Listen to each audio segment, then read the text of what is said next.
আসসালামু আলাইকুম বন্ধুরা, আশা করি আপনারা সবাই অনেক অনেক ভালো আছেন। বন্ধুরা, থাম্বনেল থেকে হয়তো বুঝেই গেছেন যে কোন বিষয় নিয়ে কথা বলবো।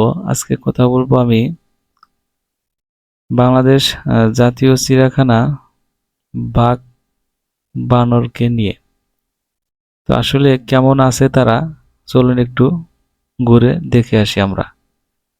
তো দেখতে পাচ্ছেন যে খাঁচার ভিতরে কি সুন্দরভাবে ঘুরে বেড়াচ্ছে। আমরা ঠিক তার সামনেই দাঁড়িয়ে আছি। আসলে আমরা যেমনটা কৌতূহল নিয়ে তাকে দেখছি বা আমরা যেরকমটা আমাদের মনে আনন্দ নিচ্ছি, তাদের মনে অতটুক আনন্দ আছে কিনা সেটা আমার জানা নেই। তবে আমার মনে হয় তাদের মনে আনন্দ নেই। তো এই হচ্ছে আমাদের বাংলাদেশের জাতীয় চিড়িয়াখানা, যে সামনের পথটা দেখতে এরকমই। আমরা সামনের পথে যেতে যেতেই দেখব একটি বিশাল মানচিত্র, যে মানচিত্রে দেওয়া আছে যে আপনি কোন দিকে যাবেন, কোন দিকে গেলে কি পাবেন। তো এই তো সেই বিশাল একটি মানচিত্র, কোথায় কোন প্রাণী কিভাবে আছে, কতটুক আয়তন সেটা। তো প্রথমেই দেখবেন বানরপট্টি, যেটা এই যে মানকি। তো বানরপট্টিটা একেবারেই সামনে রাখা আছে, এভাবে চারদিকে নেট দিয়ে ঘেরানো, দেখতে খুবই চমৎকার। তবে একটা বিষয় হচ্ছে যে এখানে যত ফলমূল দেওয়া হয় সবগুলোই আমি দেখলাম যে ওরা খেয়ে সারতে পারে না, রয়ে যায় পচার মতো। আর বানরপট্টির পিছনেই বা পাশেই রয়েছে পাখিদের রাজ্য।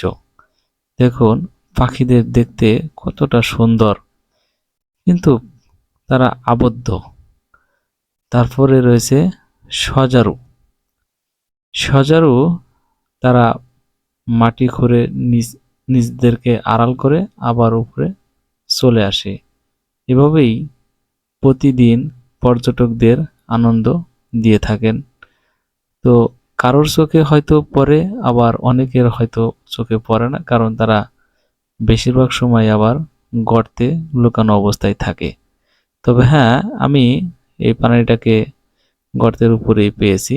আর এদিকে মসজিদ যেদিকে রয়েছে সেদিকে কিছু প্রাণী রয়েছে, এখানে অ্যারো মার্ক দেওয়া আছে। তো এই তো আমাদের সেই কাঙ্ক্ষিত সিংহ এবং রয়্যাল বেঙ্গল টাইগারদের খাঁচা।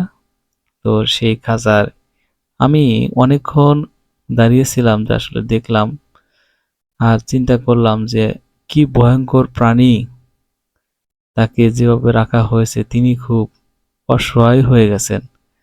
যে মানুষ দেখলেই যেখানে থাবা দিয়ে খেয়ে নেওয়ার কথা, এখন শুধু চেয়ে চেয়ে দেখা ছাড়া আর উপায় নেই। তো এভাবে আমরা বাচ্চা, শিশু, বড়, বৃদ্ধা সবাই পর্যটক হিসেবে যাই। সবাই কিন্তু তার সামনেই থাকি, কিন্তু তার করার কিছুই থাকে না। তিনি আছেন এক বন্দি খাঁচায়।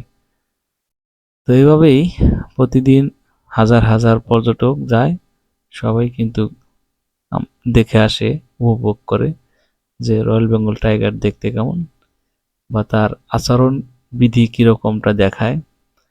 তবে হ্যাঁ, গর্জন, প্রচুর পরিমাণে গর্জন দেয় এই ছেলে বাঘগুলো, প্রচুর পরিমাণে গর্জন দেয়, কিন্তু সে গর্জনে মানুষ ভয় পায় না। কেন ভয় পায় না? যে এটা তো খাঁচার ভিতরেই রয়েছে। তো খোলা সুন্দরবনের ভিতর যেগুলো থাকে ওগুলো কিন্তু আরো বেশি গর্জন এবং হুষ্টপুষ্ট, কারণ এগুলো আমার মনে হয় না পর্যাপ্ত পুষ্টির গুণ সম্পন্ন খাবার পায়, শুধু বেঁচে থাকার জন্যই। খাবার যতটুক অতটুকুই। তো বন্ধুরা, এই ছিল দৃশ্য। তো আসসালামু আলাইকুম, ভালো থাকবেন সবাই।